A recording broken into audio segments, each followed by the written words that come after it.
വയനാട് ദുരന്തത്തിലിരയായ 152 പേരെ ഇനിയും കണ്ടെത്താനുണ്ടെന്ന് മന്ത്രിതല ഉപസമിതി. ഇന്ന് 2 മൃതദേഹം കൂടി കണ്ടെത്തിയെന്നും മന്ത്രിമാർ അറിയിച്ചു.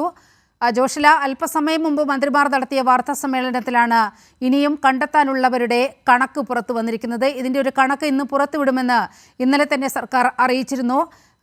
ഈ കണക്ക് ഏറ്റവും ഒടുവിലത്തെ ഒരു കണക്കാണോ ഈ 152 പേരെ കണ്ടെത്താൻ ഉണ്ട് എന്നുള്ളത്?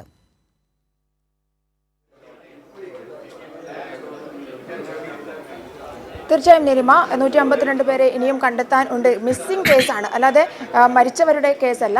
അതായത് ഈ 152 പേരിൽ മിസ്സിംഗ് എന്ന് പറയുന്നത് പല രീതിയിൽ, അതായത് ചിലപ്പോൾ ക്യാമ്പിൽ രജിസ്റ്റർ ചെയ്യാത്തവരുണ്ടാകാം, അതുപോലെ തന്നെ രജിസ്റ്റർ ചെയ്യാതെ തന്നെ ദുരന്ത സ്ഥലങ്ങളിൽ പെട്ടവർ എന്ന് രജിസ്റ്റർ ചെയ്യപ്പെടാതെ തന്നെ സർക്കാർ സംവിധാനങ്ങളിൽ അറിയാതെ ചിലപ്പോൾ ക്യാമ്പിൽ നിന്നും വിട്ട് ബന്ധുവീടുകളിൽ താമസിച്ചവരാകാം, ബന്ധുക്കളുടെ ക്ഷണപ്രകാരം മറ്റു ജില്ലകളിൽ പോയി താമസിച്ചവരാകാം. ഇത്തരം ഒരു രീതിയിൽ, അതായത് പഞ്ചായത്ത് തലത്തിൽ വീണ്ടും അന്വേഷണം നടത്തും. അതുപോലെ തന്നെ പോലീസിന്റെ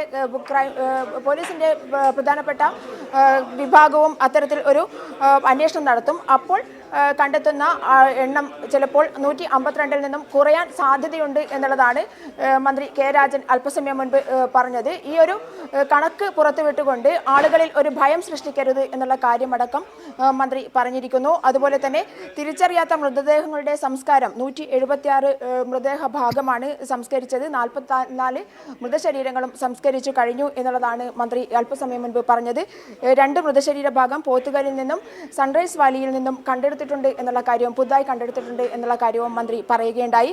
16 ക്യാമ്പുകൾ, ചൂരൽമലയിൽ മാത്രമുള്ള 16 ക്യാമ്പുകളിലായി 648 കുടുംബങ്ങളാണ് വസിക്കുന്നത്. ഇതിൽ 2225 പേർ ചൂരൽമലയിലെ ക്യാമ്പുകളിൽ ഇപ്പോൾ താമസിക്കുന്നുണ്ട് എന്നുള്ള കാര്യമാണ് മറ്റ് കാര്യങ്ങളിൽ പറയുമ്പോൾ മന്ത്രി പറഞ്ഞിരിക്കുന്നത്.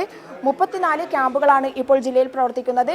ഈ ജില്ലയിലാകെ പ്രവർത്തിക്കുന്ന ക്യാമ്പുകളുടെ എണ്ണം കുറഞ്ഞു വരുന്നുണ്ട്.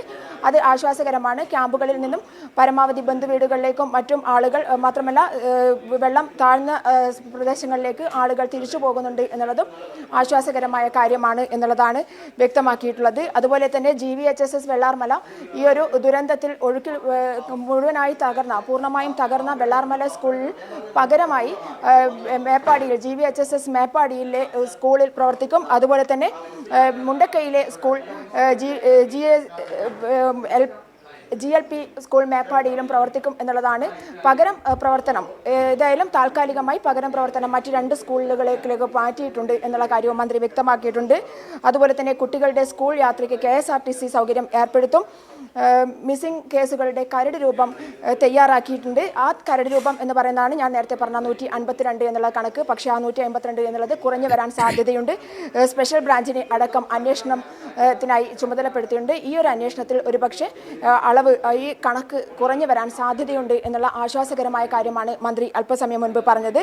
സ്കൂൾ ക്യാമ്പ് പരിമിതി ഇല്ലാതാക്കാൻ കെട്ടിടങ്ങളുടെ ലിസ്റ്റ് എടുക്കുന്നുണ്ട്. അതായത് ഇപ്പോൾ പ്രവർത്തിക്കുന്ന ക്യാമ്പുകൾ, ദുരിതാശ്വാസ മേഖലയിൽ പ്രവർത്തിക്കുന്ന ക്യാമ്പുകളിൽ ഈ ഒരു ദുരന്തത്തിന് ഇരയാകേണ്ടി വന്നവർക്ക് പല സ്വകാര്യതകളും ഉണ്ടാകും. എന്നാൽ ക്യാമ്പിൽ ഈ സ്വകാര്യതകളൊക്കെ സംരക്ഷിക്കപ്പെടാൻ സാധ്യതയില്ല. അതുകൊണ്ട് തന്നെ ഈ ക്യാമ്പിൽ ഉള്ള ആളുകളെ പരമാവധി മറ്റ് ഓരോ സ്വകാര്യത സംരക്ഷിക്കുക എന്നുള്ള ലക്ഷ്യത്തോടു കൂടി തന്നെ, അല്ലെങ്കിൽ അവർക്ക് ഒരു ആശ്വാസം പകരുന്ന രീതിയിലേക്ക് അവരെ കെട്ടിടങ്ങൾ വാടകയ്ക്കെടുത്ത് താൽക്കാലികമായി പുനരധിവസിപ്പിക്കും. ഇതിന് PWD അടക്കം ഉള്ള കെട്ടിടങ്ങളുടെ എണ്ണം ലിസ്റ്റ് തയ്യാറാക്കുന്നുണ്ട്. ആ കെട്ടിടങ്ങളിലേക്ക് ഇവരെ മാറ്റി പാർപ്പിക്കും. മാത്രമല്ല 2 മാസത്തിനകം തന്നെ പുനരധിവാസം പൂർണ്ണമാക്കും, പുതിയ വീടുകൾ നിർമ്മിക്കും എന്നുള്ള കാര്യം മന്ത്രി മുഹമ്മദ് റിയാസ് അടക്കം വ്യക്തമാക്കിയിട്ടുണ്ട്. ഇത് മറ്റ് കെട്ടിടങ്ങളിലേക്ക് മാറ്റുന്നത് ഒരു താൽക്കാലിക പുനരധിവാസം, അവരുടെ ഒരു സ്വകാര്യത സംരക്ഷിക്കപ്പെടാനും അവർക്കൊരു ആശ്വാസം പകരാനുമുള്ള താൽക്കാലിക പുനരധിവാസമാണ് ഇപ്പോൾ അതിവേഗത്തിൽ നടപ്പിലാക്കുക. അതിനുശേഷം ഏറ്റവും ക്വാളിറ്റിയുള്ള വീടുകൾ തന്നെയായിരിക്കും ഇവർക്ക് നൽകുക. ദുരിതബാധിതർ അല്ലെങ്കിൽ ദുരന്ത മേഖലയിൽ അധിവസിച്ചവർക്ക് നൽകുന്ന രീതിയിൽ അല്ല. ആ ഒരു മെന്റാലിറ്റിയോടുകൂടി ഇതിനെ കാണാൻ പാടില്ല.